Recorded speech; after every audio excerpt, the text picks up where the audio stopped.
Good morning, good afternoon, and good evening. This is Energy Speaks Back, powered by B2B Energy. My name is Paul Webb, the founder of B2B Energy, and I'm also your host. Each week, I bring to you energy experts from around the world. This is episode 181. Our purpose, as always, is to provide a good understanding of energy management knowledge from around the world, which is available today for us to deliver savings that impact on our planet. Welcome, energy enthusiasts, to another enlightening episode of Energy Speaks Back. In this episode, we turn our attention to Nigeria, a nation of innovation, resilience, and rapid transformation in the world of sustainability and energy. From bustling cities to remote villages, the drive to build cleaner, more reliable energy systems to reshape lives and industries across the country. As we explore Nigeria's energy journey, we uncover the challenges, the opportunities, and the remarkable progress being made towards sustainability. This conversation highlights how collaboration, creativity, and determination are powering the change, proving that energy transition is not just a global movement, but a deeply local mission too. So without any further ado, let's go to Nigeria with George Okon. Good afternoon, George. How are you today? I'm well, Paul.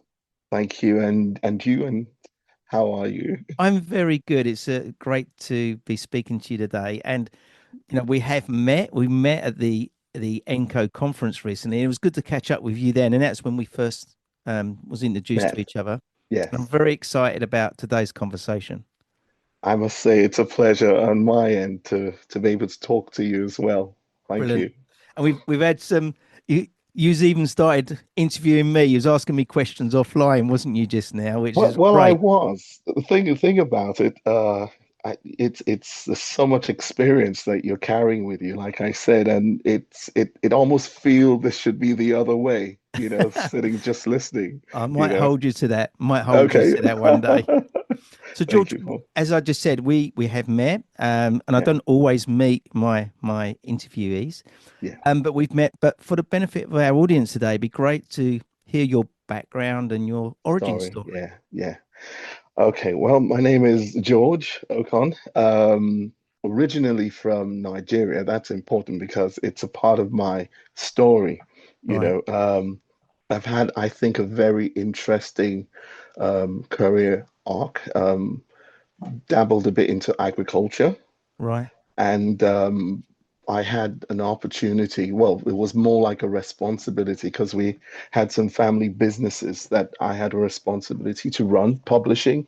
It was a full-fledged publishing industry right. with machines, pre-press, press, and everything. Wow. And that opened my eyes to the realities of what small, medium-scale enterprises go through. Mm, I think everything I've done up until now is to probably shed a light on what it's like for the entrepreneur. We have this high level perspective of energy, from the national level, the international perspective, but it's very rare to find an insight into what the entrepreneur is going through. yeah. If you were to break it down to what that day-to-day experience is like, it's a very rare insight into what it's really like day to day. You know, in a sense, you get to see the success or the failure of policies at that level, you know, and I think from printing, I went on to web design, got into web design, and then um, when my family um, resettled back in the UK, we I decided to do. I did a degree. I did a degree in business management, Right. and then after that, I had the profound opportunity to do a master's in energy, environmental technology, and economics at City University London, of which I just finished that. So you could say fresh off the press in Brilliant. more In more ways than ways than one. one. Really. Yeah. Yes, yes, It's quite interesting you say the you started in the printing industry because Yeah. energy wise, quite a Yes. significant industry regarding Yes. energy, isn't it? And I know Yes, it's definitely. changed because people are able to, we don't print as much as we used to regarding Definitely. brochures, business Yeah. cards, etc. But Yes. quite an energy intensive business at the time, wasn't it? It is definitely. The thing about it, it's if you understand the Nigerian context, you'd see how important that statement you're making is. Now, the thing about it is in Nigeria, um, let me see, how would I lay you into this gently? Right now, it wasn't like this, like 10, 15 years ago, but Yeah. now we're producing about 10 to 13 gigawatts of electricity, you know, Hmm. producing, or well, we should be able to generate about 10 to 13. But at every point in time, we probably do not have more than about 4 gigawatts within the system. Yeah. Yeah. You see, because of transmission and distribution difficulties, you Hmm. know, um, you find that the private sector probably has to, for those who can, are generating about 3 to 4 gigawatts on their own. Yeah. you know so this has profound impacts on small medium scale enterprises. Now, if you were into printing in those days, uh yeah, basically the machines haven't changed that much, No. apart from the fact that we have things like direct imaging and so on, which is the energy um penalty for those add-ons are not significant. It's not anything that would change the equation, but you'd find yourself using anything from 50 kVAs to about 100 kVA generators, you know, and these are massive diesel engines, and therein lies the problem.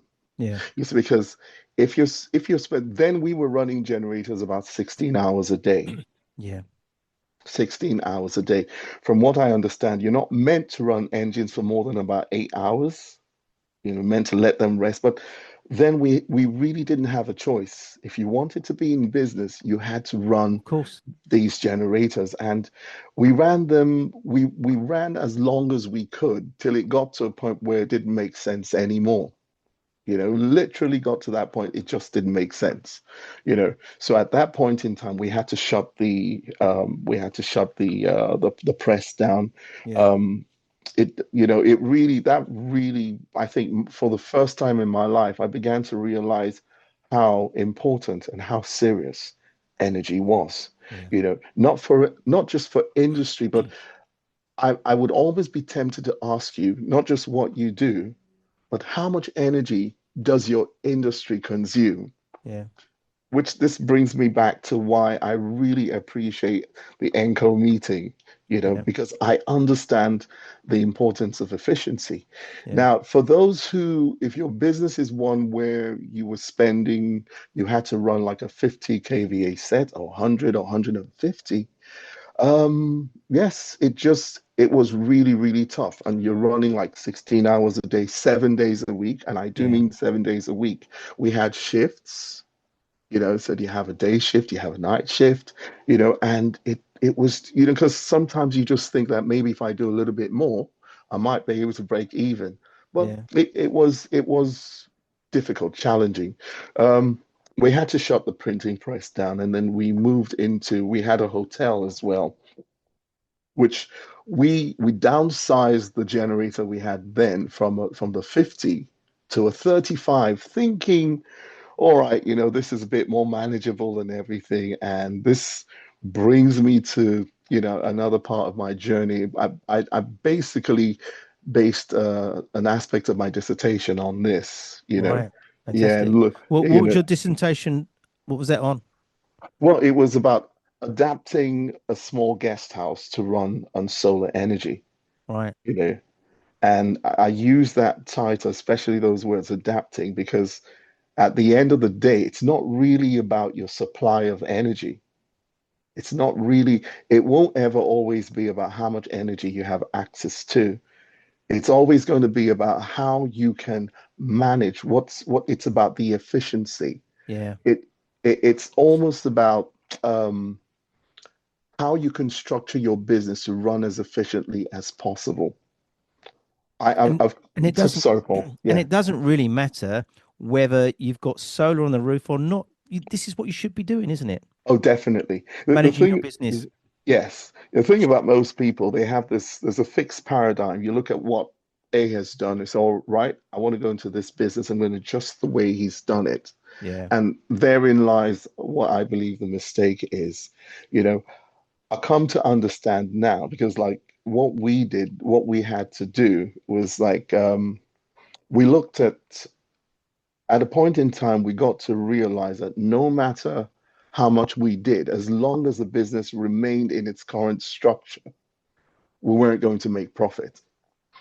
We had, if we're going to answer the question of efficiency, we had to restructure, you know.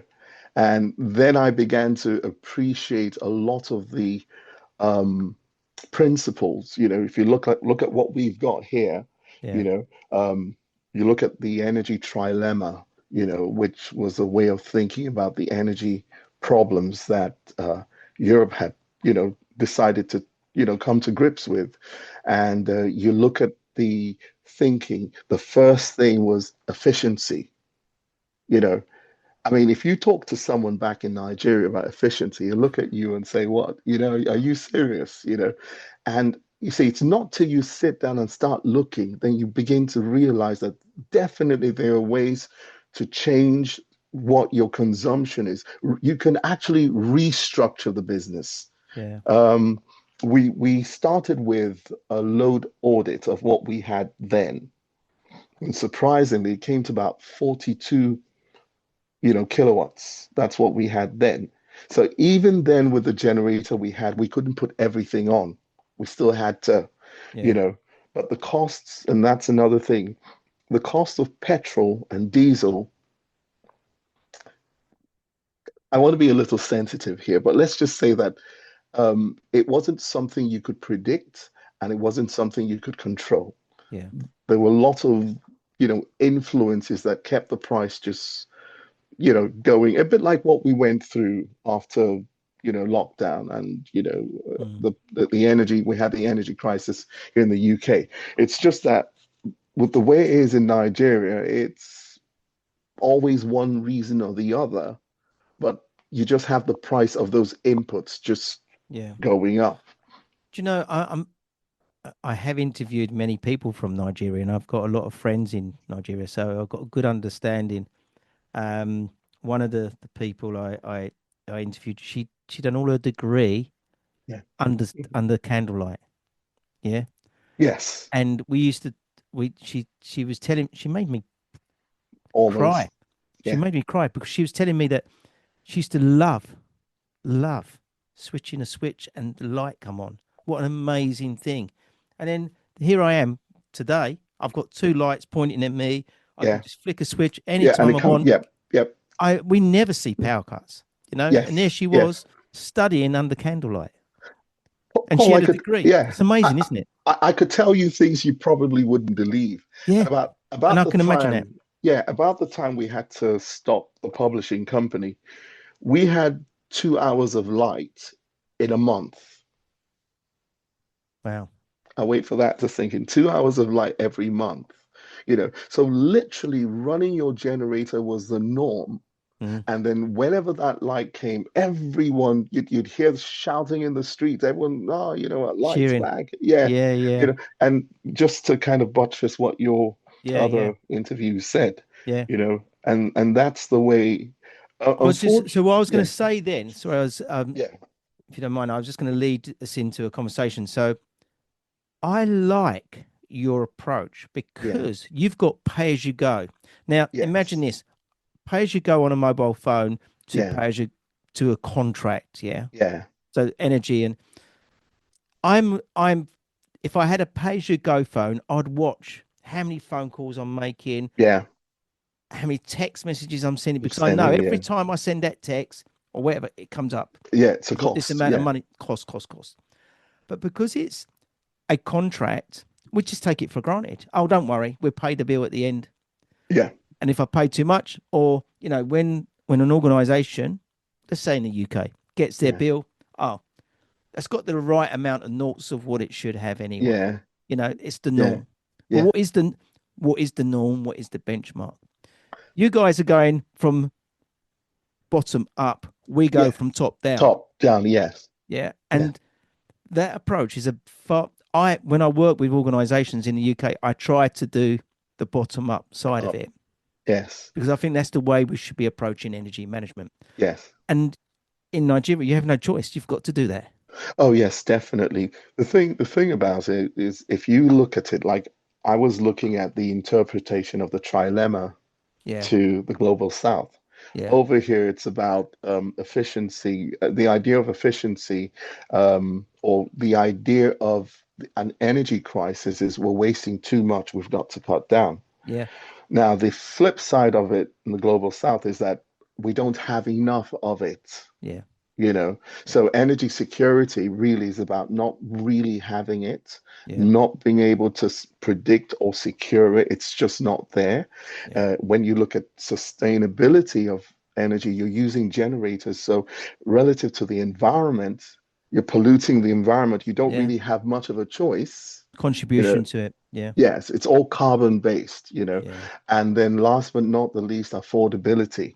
um, Without wanting to get too political, the truth about it is energy is political in Nigeria. Mm. Lots and lots of influences and reasons, but for some reason, the prices just keep, going up. And um, within the time I finished my dissertation, which was say take from the first of this month, the price of petrol was about 865 naira. Okay, I'll try and see if I can give that to you in pounds. But now it's within a. This is just what, about 4 weeks thereabouts. It's about 922. This is Wow. It's gone up that much. yeah, I got this price just yesterday. Yeah.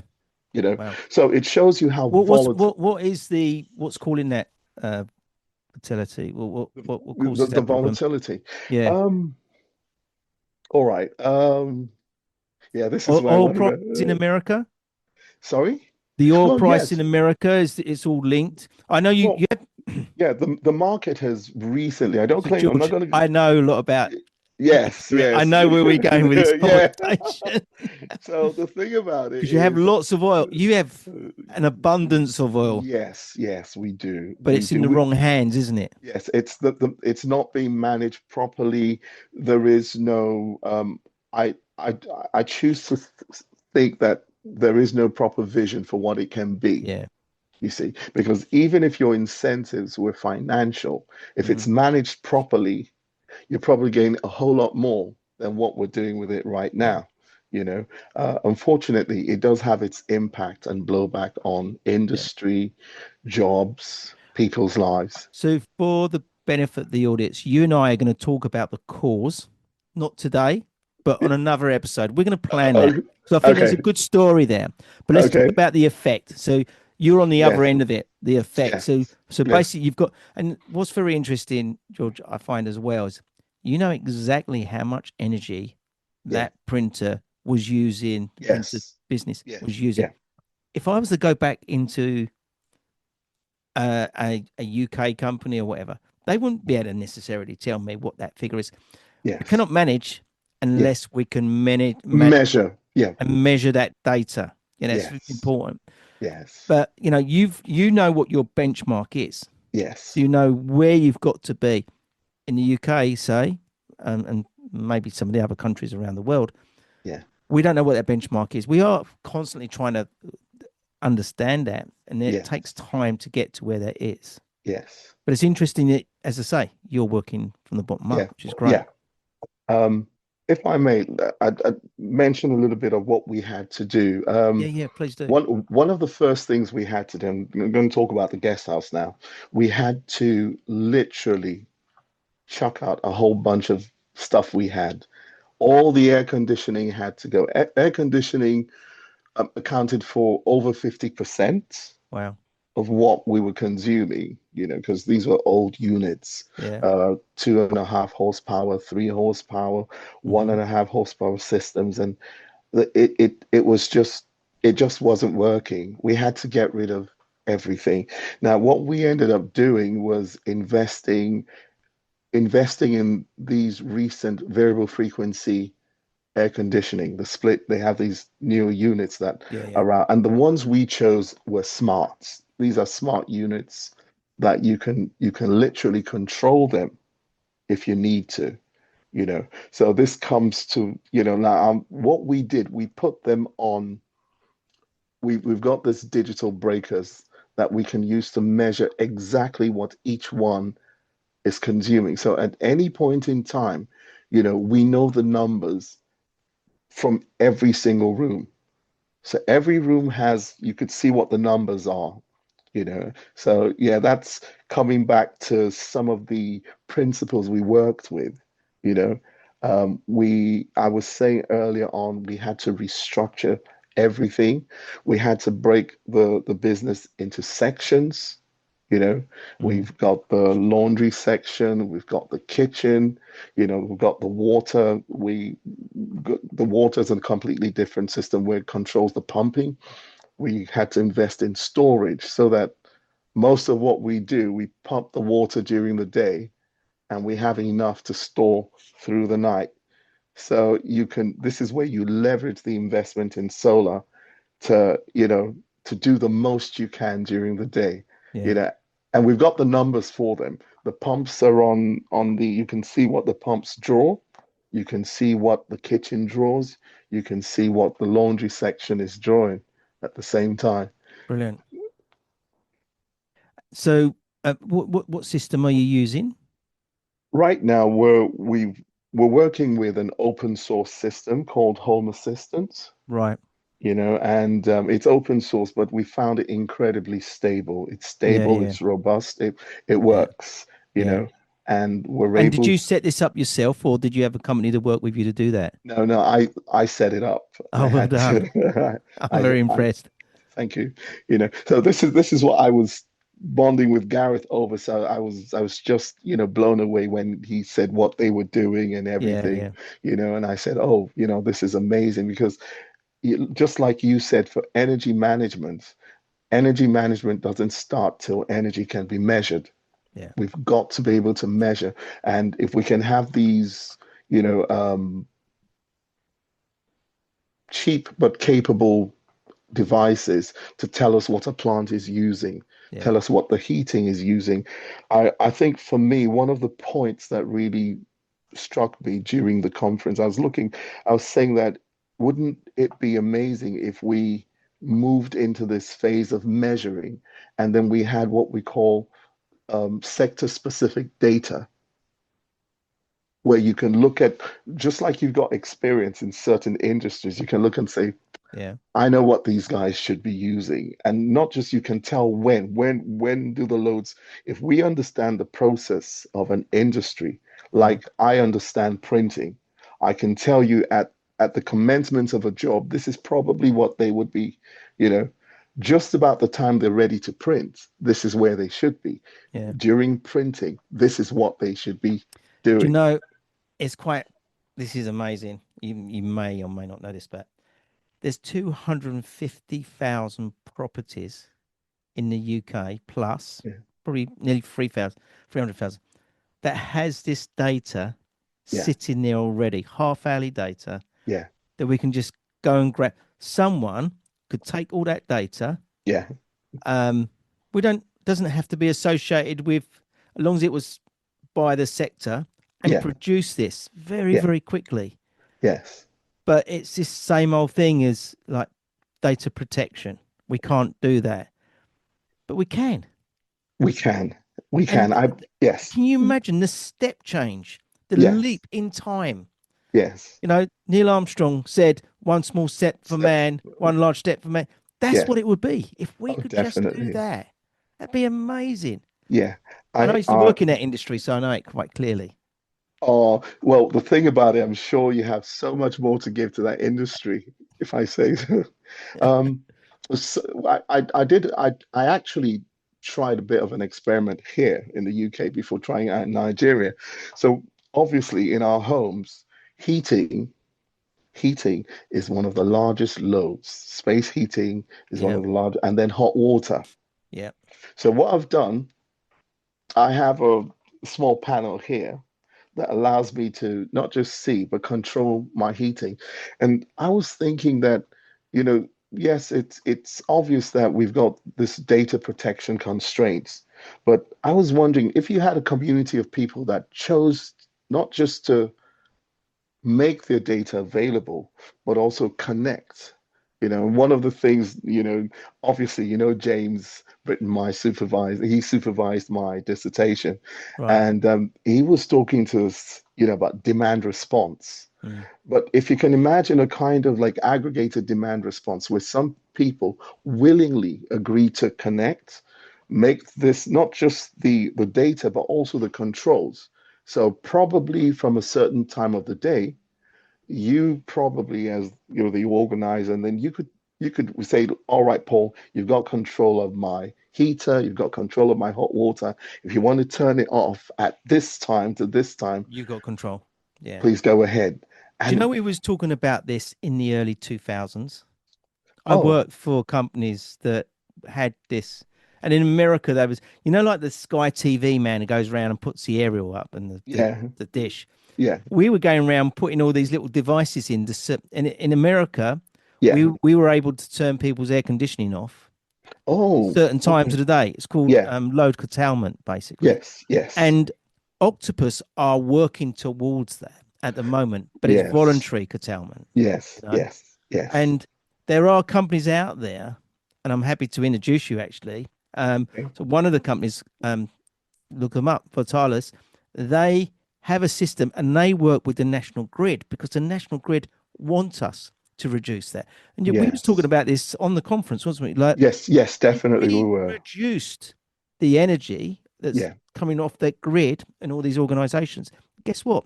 We may not need to upgrade the yes, infrastructure. yes, yes. We give supply of some breathing space. Yeah. It could be, well, it for me, it's another energy supply. It's the Enco energy supply. Yes, How yes. amazing would that be? Well, that's why I find, That's the dream, isn't it? That's the dream. definitely. That's why I think I am drawn to the energy management sector because I can see that really. That probably is where the answer lies. Yeah. I was talking to a young James. You met I him know. at the James Britton. conference. Yes. Yeah, I No, know not James. not not James, not James Britton. There's another young gentleman, James. He works, I think, for Microsoft. Oh, yeah. Yeah. I met with Yeah, James. yeah, Yeah. yeah. You met him. So, and he was talking to me about, how much energy the Microsoft, they consume data centers. Data centers. Yeah. He's talking about 10,000, megawatts or so. I said, wow, that's Significant. well, we don't produce that much in, in Nigeria. That's a lot of, but we're talking about, co-integration of other, like a heat network, Yeah. Yeah. that you can connect to that. You can that instead of that heat being a problem, you can use that heat in a district heating network. You could step it up. Yeah. There's a whole lot that can be done. And I was thinking, why don't they? There probably is a need to bring energy managers into the thinking behind further developments. Hmm. I Hmm. think you need energy managers if you're thinking of a company, if you're thinking of a building, not just the architect. You know, could it be that there could be an energy profile for a business before you start building? Yeah. Bring the energy guys in, they sit down with the architects, they go through the plan and building guy, the energy guy would then say, well, you know what, this won't fly, you need to do it like this. So buildings are built, businesses are built and structured for efficiency, so that's kind of like what I'm seeing, Yeah. for the future. And then, so do you have any indication of the savings that you're identifying within your organization? Oh, you mean right now? Yeah. It's amazing. I'll put it to you this way. Without the system, we can't we can't even run. We can't, there is no bit, you see, because right now the rate at which the costs are going up, you know, I think there was a time we had a slight increase. Let me see if I can find when it was. I think about 2000. 23 to about it's to about 224. It's been about like a 300% increase in the price. Yeah, yeah, There was a massive jump there, yeah, yeah, you know, and this had a spillover effect into every sector of the economy, yeah, because everyone has to adjust prices, transportation, food from the farms, to it touched everything. So part of the problem we face is it's not every cost you can transfer to a customer. You know, like one no, of the things we had, we dealt predominantly with athletes. You know, about 80% of our clientele were athletes, and yeah, they're a great sprightly group of people, but they're constrained when it comes to their flexibility with pricing because they're dealing with organizations and associations that have yeah, strict budgets for what they can do. So it means we have to share a whole lot of that load with them, you know. So our strategy moving forward was to find ways to get the least cost for operation and then pass those savings on to clientele. you right. know it wasn't easy to just say, right, the cost of energy is X, so we're going to charge you this plus X. It in the real world it doesn't work. Mm. you know But sadly, we refer back to the UK the way they do. We're seeing everything go up. well, Coffee, yes, buying a yes, cup of coffee, Starbucks, for instance, in the UK, yes, prices have gone up, gone up, gone up, gone up yes, because so energy is an organization's third largest expense yes. after it people and after the it buildings.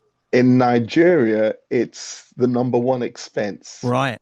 because you're talking Yes. about Because you have to 30. rely on it so much. Yes, yes, we Yeah. do. Yeah. I did the assumptions for my dissertation were for like 10 hours a day, Right. but in reality, it's about 12 and more. Wow. We just had a stretch, speaking with the operations manager in Lagos, and he said they had a stretch for 3 days. I think there was a fault, they had a serious fault, and for 3 days there was absolutely no light. Wow. you know so it was the solar and the batteries because it's a combined system. Yeah. Yeah. We invested in about 42.9 kilowatt hours of storage. Now the thing is, because of all the efficiency systems, we could ramp down things like brightness of lights and a lot of other things and bring it right down to about, we have this one inverter that carries all the lights, all the fans, television sets, the pumps, and we can ramp it right down to, if we need to, call it like an emergency mode, to about two, three, you know, Yeah. yeah, anything from about one and a How half. many bedrooms do you have? How many bed It, it's sittings? it, it, it's a 10 room facility. Right. So I can look at a place and almost tell you this is probably how much power you might need to get by. So for 10 rooms, I would say the ideal for 10 rooms would be about 15, 20 Yeah. kilowatt hours of, And panels. And and are you operating in the UK? Do you do work for clients in the UK, George, or is it purely? no, yes, this is this, Is this your yeah, future? Would you like to do that in the future? Work oh, with? definitely, Yeah. definitely, I would. I think for me, it was a journey of discovery. I wanted to see whether all this talk about sustainability and the future and solar, I wanted to see, does it really work? It was a Right. question I needed to see, and this was a case, and this was an opportunity to see for myself. Yeah. What I didn't expect was to find out the relevance and the truth of management, energy efficiency, how much that probably I think is the bigger truth behind solving the energy crisis. Yeah. It's not so much about putting, there are loads of people that have solar, loads of people that have batteries, loads of people that have massive inverters, but without answering the question of efficiency, management, what are those strategies and techniques, behavior change, you know, literally taking taking staff and then training them to say, this is how we're going to work to get the most out of our energy system. Mm. It's not going to work, So So what do you think your challenges are currently doing this? right now, the number one challenge was funding. Right. Number one challenge was funding, as do all businesses, in Nigeria, because we we don't have policies that support the development of, Yeah. solar energy.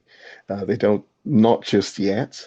Um, there are no, to the best of my understanding, it's an area that needs a lot of work moving forward.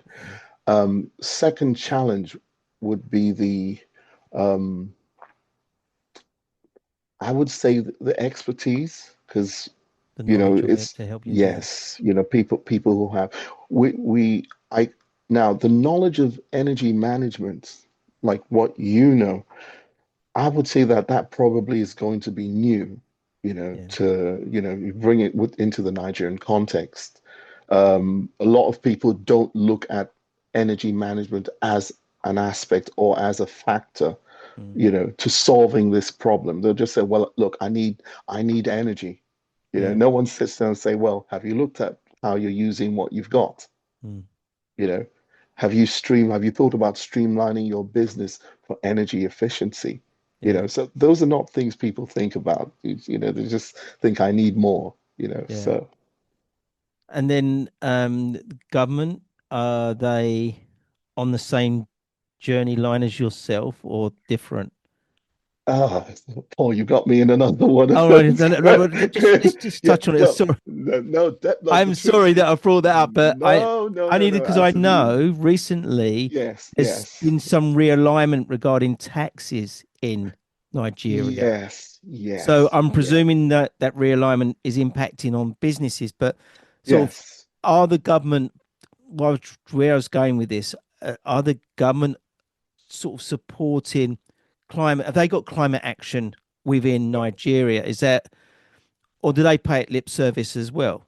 And then Well, this I is can this tell you is now, George, I'll yes, tell you now, the yeah, UK play or pay lip service to our climate action. Yeah. yes. And depending who's in, Y- will depending on what sort of lip service they're actually giving. You know? yes. Well, the truth about Nigeria, we've got a lot of the talk, Right. policies, and I've seen some policies for renewable energy, some policies for microgrids. But the thing is, where is that machinery to get this thing going? It really just isn't in place just yet. It's not Yeah. there, and the way the grid is developing, the grid is developing, like you said, from the bottom up. Yeah. Yeah. I would probably call myself a private sector person. Yeah. Yeah. I agree. I believe I'm a champion for the private sector. I call it the real sector because that's where you see what happens to businesses. You're dealing Mm. with clientele that would tell you what they like, what they don't like.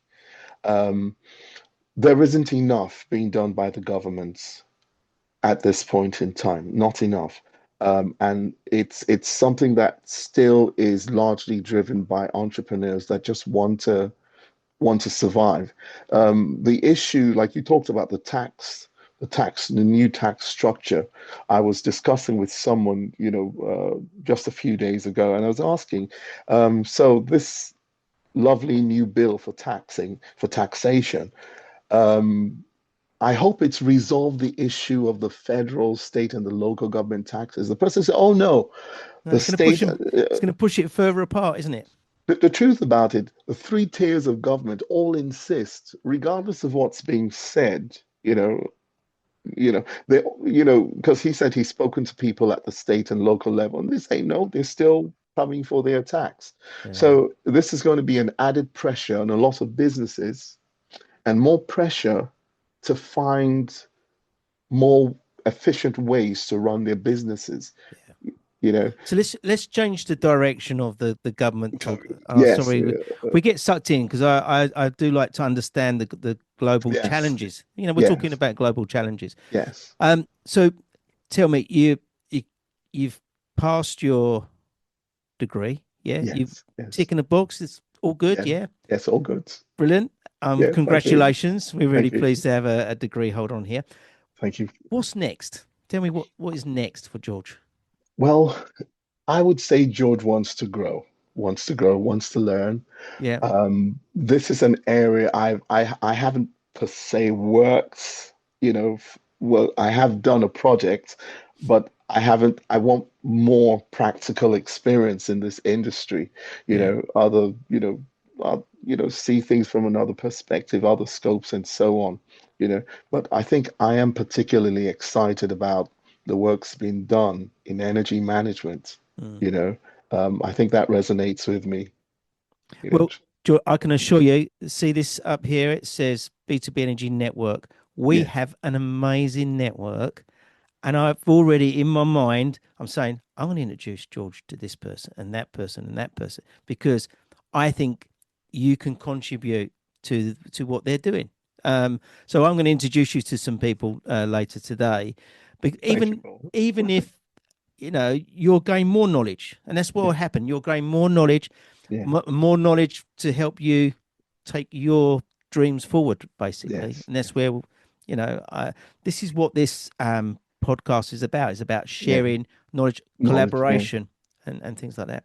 So, George, it's come to that time, and I keep looking at the clock and thinking, something wrong with my timer. It's spinning today. It's gone yeah. so quick. So, George, is there anything that you can give back to our industry today as a takeaway? Um, what I would say, I'm going to now lean a bit on what Gareth is doing because I think that is definitely the way forward. Yeah, We need to literally lay hold measurements. We need to start to measure our industry at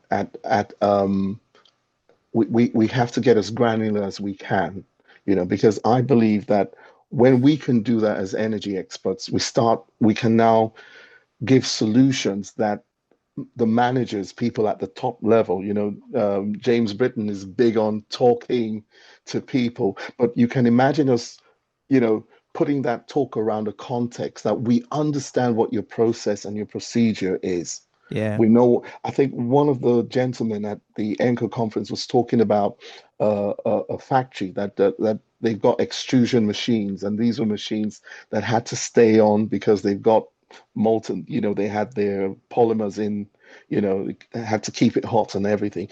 You know, People need to begin to see that energy managers really understand what they're going through, and the advice that we give will enhance your product or service. yeah, They shouldn't look at us as people that, you don't really understand what we have to do here. You're telling us to turn this off yeah, and turn that off, yeah, you know. And I think with industry specific data, it's going to take what we do to the next level, you know. yeah, yeah. So I don't know if, yeah. Yeah, no, that's perfect because we we need to invest in more. So we know what our electricity bills are. We know what our gas bill, Yeah, possibly know what our petrol or diesel bills are coming in. yeah, We know yeah, that. yeah, But then how is it being used? You know, yes. we need to, I don't know if you've studied these when you've done your uni stuff, but it's a process called Sankey. It's a Sankey drawing. Have you come across the Sankey drawing? So Not basically, quite. all the energy is coming in. So the word energy starts here. Yeah, Then the energy splits off into so electricity, yeah, gas. Then branches it and splits off again and branches off. yeah, That's where we need to be. We need to. yes, If you was to ask organisations, what is your Sankey? yeah. Government need to say tomorrow, every organisation has to create a Sankey Okay, drawing. yes, Full stop. yes, yeah. And I don't know why we don't do it. I was doing that back in the 90s. Back For in those days. Yeah, I was doing it, and I still do it. It's really hard to buy the software to create Sankey, but I went Yeah. on to Python. I created my own. I've got my own little app that Oh, does it. oh, It's not that's brilliant. fantastic, but it's a starting point. Yeah, And I think if we can get to that position of doing Sankey drawings, yeah, that's yeah. a crude way. It's a whole new game Yeah, then. because what we can do to start with, we can do what I call rule of thumb. So Yeah, first day we do this, we do a rule of thumb. We know, you mentioned some figures earlier that your air conditioning was 50%. Yeah. Well, okay, well then 50%, let's stay with that as the rule of thumb. So Yeah. you put in all what you, so then you look at it and think, oh, Yeah. blimey, I didn't, if you was to show that to a customer, Yes. they go, Yes. oh, that's interesting. Didn't realize that Yeah. was that much. Yeah. So day 1, day 2, day 3, day 4, you get more accurate. So the Sankey drawing, excuse me, has to be Mm. dynamic and has to Yes. change and evolve. Yes. Yes. That'd be a massive, I think, would make a That would massive be difference. amazing. Another area that I think, energy professionals can get involved in is in product design, Yeah, talking to the people that produce this machinery. We had a machine that had a three-phase synchronous motor, AC motor, and oh, it's just reminding me of what we used to go through in those days. We used to have days when one phase would drop and we yeah, wouldn't know, because we had no system that could measure in real time what the phases were doing. You yeah, have one phase at 220, a phase would drop to about 175, another one would be about like 200, and then one drops completely. But work with people to say, look, this motor draws about 16 kilowatts. What can you do to bring this consumption down? And this is where I see that it's one of the treasures of being an energy manager, because if companies, that make all these products, motors, someone talked about motors and drives at the Enco conference, yeah, lighting, it's like making the punishment fit the crime, yeah, in yeah. more ways than one. Do you know, it always makes me smile when I think there's so much retrofit technology Yes, to make your air conditioning run better, yes, to make your boilers run better, to make a pump run better. Why don't we just buy? Why can't we buy this technology now with all this yes, built in? yes, Simple. yes, yes. It's so simple. Solve all the problems. Yeah. Mind you, though, if we did all that, maybe they wouldn't need the likes of me and you anymore, if you know what I mean. Well, But then we can control the people. I think if yeah. only we just manage the people, let the technology look after itself. But unfortunately, it's a balance of everything, isn't it? Yeah. What we found, because I was looking through when I started, we did the energy audit. One thing that became clear in a lot of the literature I consulted was that at that time, a lot of producers were not, the energy consumption didn't matter. It's just get the product out. Yeah, What's the yeah, cheapest, yeah, and it's only, from about, the 90s into 2000, energy efficiency now became a selling point. yeah. And I think today it's literally everything, and that I think there's so much we can do to move things in that direction, you Well, when I was born know. and in the beginning of my career, it was all about the Cold War, Yes, yes, and the changes to buildings and cost, etc., yeah, etc. We didn't call it energy management. We called it energy and this conservation. conservation, yes, We should try and conserve energy yes, yes, pre-90s. Now yeah, it's become energy management. Let's manage the energy to get to yeah, where we need to be. yeah, We've been following the same path all the way through. yeah. But I do like some of the things that you've brought up today. It's been amazing. So, Thank you, George, Paul. I'd like to say thank you very much for joining. It's been a very valuable conversation for me today. I'd like to say thank you for that. And I'm sure Thank you, for our Paul. listeners. The pleasure's mine, all mine. Thank you, Paul. Thank you so much. Brilliant. And George, please, you and your family stay safe in these times. I will do. We will do. Cheers. Thanks, Take care. Paul. Bye for now. Thank you to my guest for joining me today on Energy Speaks Back. I'm very proud and humbled to have the opportunity to interview energy experts from around the world, and I hope you found today's episode of value. Don't forget to listen to the previous episodes because they are full of insights to help you make a real impact on energy efficiency. And remember, tiny changes that we make today can bring us profound savings in the future. Together, we can drive change and make a difference. That leaves me with one more thing to say. Please, you and your family, be safe in these times.